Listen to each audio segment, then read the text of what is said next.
Bon. Stéphane, comment tu te sens? Impeccable, en pleine forme. En pleine forme? Ouais.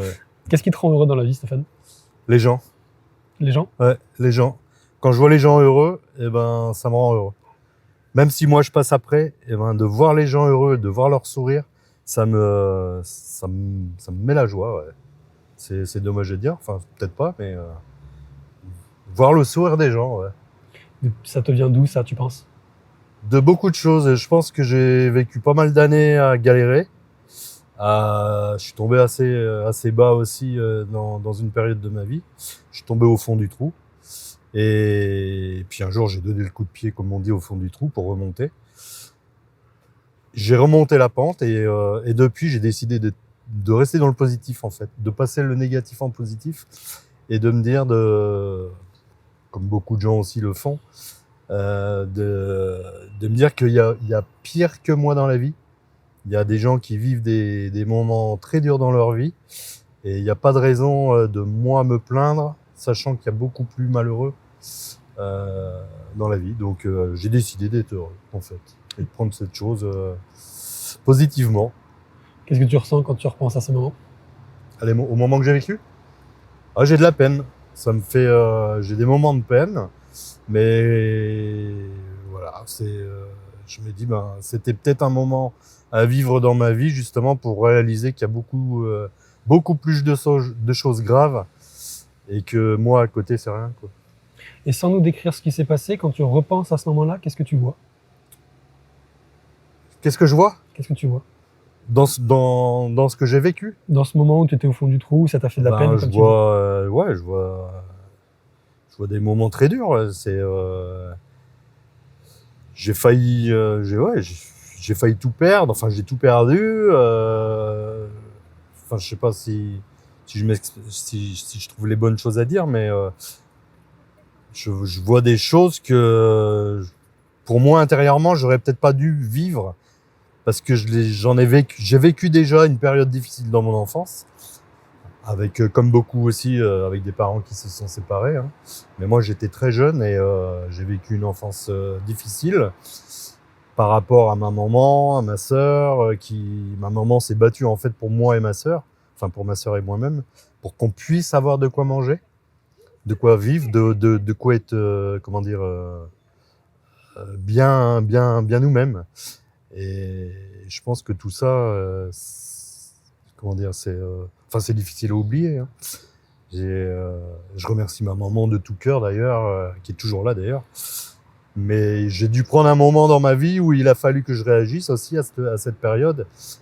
Et à 17 ans, j'ai pris la décision en fait de partir de chez moi pour travailler, pour trouver du boulot et permettre à ma maman d'avoir un repas en moins. Enfin, je sais pas si je m'exprime, Si, mais très bien. pour qu'elle puisse s'en sortir déjà plus financièrement. Et donc, je lui ai lancé le gros baratin. À un moment, j'ai trouvé du boulot, je pars en montagne et en fait, j'avais pas trouvé de boulot, quoi. Donc là, j'ai commencé vraiment dans le vif du sujet dans ma vie, quoi. Je lui ai baratiné en fait pour qu'elle puisse s'en sortir financièrement, sachant que moi, j'avais rien derrière.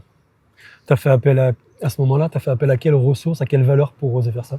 Eh ben, j'avais une cousine qui habitait à Sainte-Foy-Tarentaise, au-dessus de Bourg-Saint-Maurice, qui travaillait. Et là, je lui ai demandé si elle pouvait me loger pour que je puisse trouver du boulot. Ouais. Et donc, heureusement que j'avais ma cousine, sinon, je sais pas où je serais allé, mais je serais parti, ça c'est sûr. Je serais parti, faire le vagabond, on va dire, mais dans l'optique, en fait, de m'en sortir, pas de profiter aussi de la vie sans, sans budget, sans rien. Il fallait que je trouve quelque chose, que je puisse me loger. Et je l'aurais trouvé même sans la cuisine. Mais heureusement qu'elle était là. Parce que ça m'a permis, en fait, de commencer à découvrir la vie professionnelle et la vraie vie, quoi. Et justement, qu'est-ce que cette période difficile et ce rebond dont tu as parlé, qu'est-ce que ça t'a apporté aujourd'hui? De la fierté.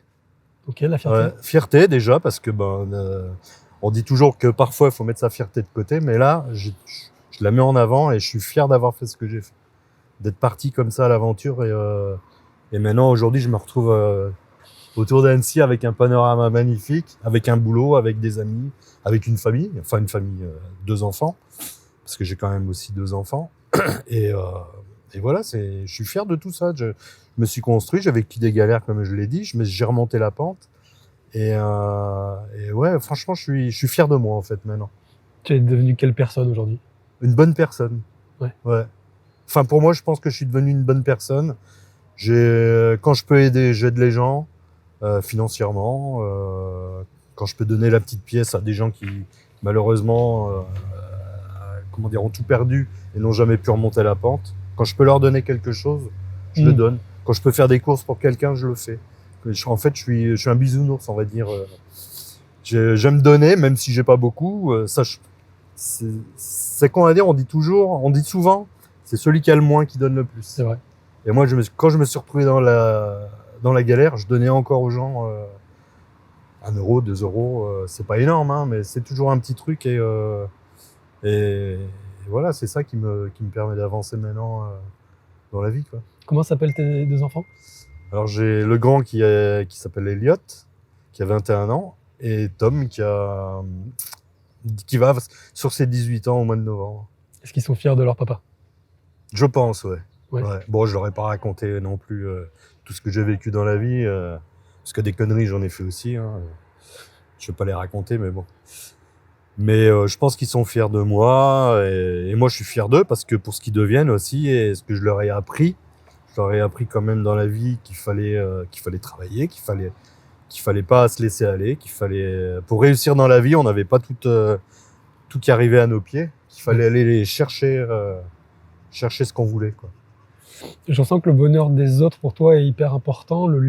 Créer du lien avec l'autre, c'est important. Ah ouais. Voir la joie chez l'autre, c'est important. Ah ouais, très. Comment tu fais pour créer du bonheur chez les autres? Je leur souris. Déjà, faut sourire aux gens. Ouais. Faut pas. On voit beaucoup de gens maintenant avec un regard triste qui marchent sans regarder, en fait, sans dire bonjour, sans un sourire, et je trouve ça dommage. Et je trouve qu'un sourire, ça apporte beaucoup. Même si financièrement, on n'a rien à donner à une personne. Comme tout à l'heure, voilà, j'ai rencontré un gars qui fait la mendicité. Okay. J'avais rien sur moi. Je me suis arrêté quand même, j'ai dit bonjour et je lui ai souhaité bon courage. Parce qu'il faut du courage aussi, je pense. Mais je lui ai souri. Et le gars, il m'a souri. Et là, franchement, je sais pas si je lui ai fait sa journée, mais ouais. Franchement, le sourire, c'est ce qui fait avancer. Ouais, Ça sert à rien de faire la tête parce qu'on a des soucis, parce qu'on a ceci, cela, parce qu'on s'est engueulé avec un tel, parce que le boulot, ça va pas. Ça sert à rien. Ça fait pas avancer la vie de la vie. Faut être heureux dans la vie. Qu'est-ce qui pourrait t'empêcher de sourire aujourd'hui? Tout ce qui se passe dans le monde extérieur, en fait. Ouais. Ça m'attriste. C'est voir les guerres en ce moment, les gens qui font des guerres pour des religions, franchement, je vois pas l'intérêt, quoi. C'est qu'on soit chrétien, musulman ou autre, c'est la main dans la main, quoi. Ouais. D'ailleurs, on en voit des gens. J'ai encore vu un reportage sur un juif qui était ami avec un musulman, et ça se passe bien. Donc il n'y a pas de raison de faire des guerres, de vouloir tel endroit parce qu'un tel pays a plus de richesses.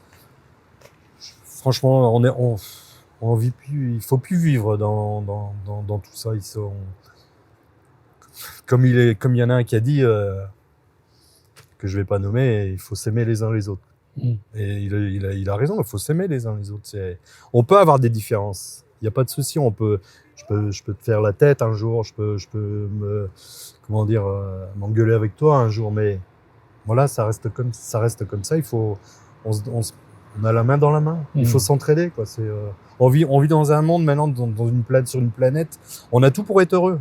Franchement, on a des paysages magnifiques. On a tout pour être heureux. Et malheureusement, derrière, non, il faut qu'on se batte. Faut qu'on tue. Non, je trouve ça dommage. Ça m'attriste. Ouais. T'as quel âge, Stéphane? J'ai 55 ans. Quel rôle tu aimerais avoir pour la suite de ta vie? Déjà, j'aimerais continuer à vivre comme je vis, à être heureux. Enfin, je vais pas dire que je suis 100% heureux, mais j'aimerais continuer dans mon idée, dans mon optique, de rester souriant, de rester, de donner, si je peux donner le sourire aux gens, de continuer dans ma vie active, professionnelle.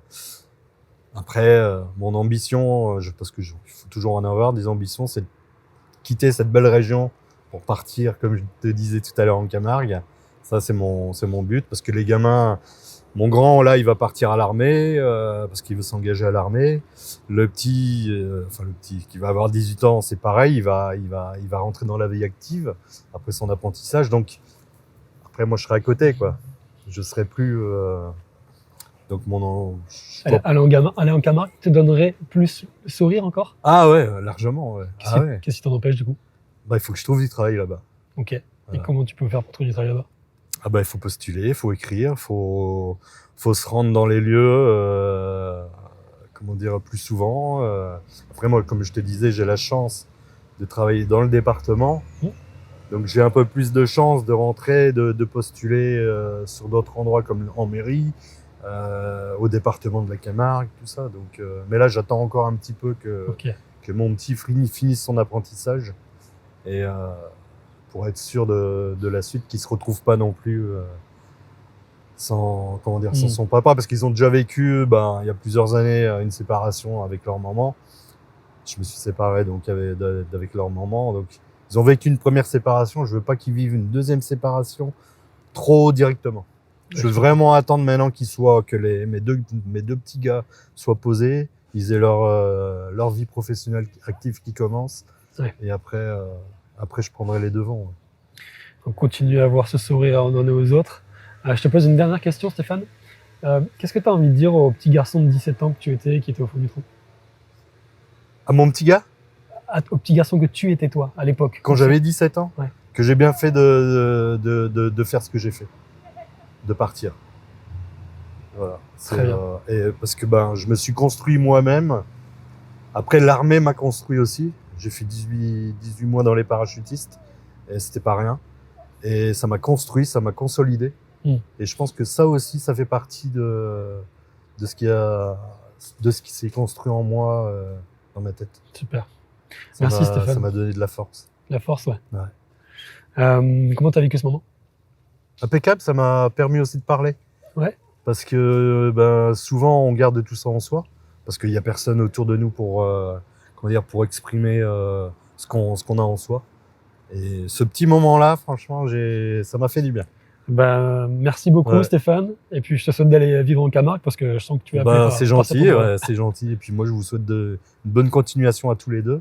Et ce que vous faites, c'est sympa parce qu'au final, ça m'a fait une bonne rencontre. Nous aussi, c'est pareil. Merci beaucoup. Impeccable. Merci à vous. C'était un très bon moment avec Stéphane. J'ai tout de suite senti qu'il allait se passer quelque chose.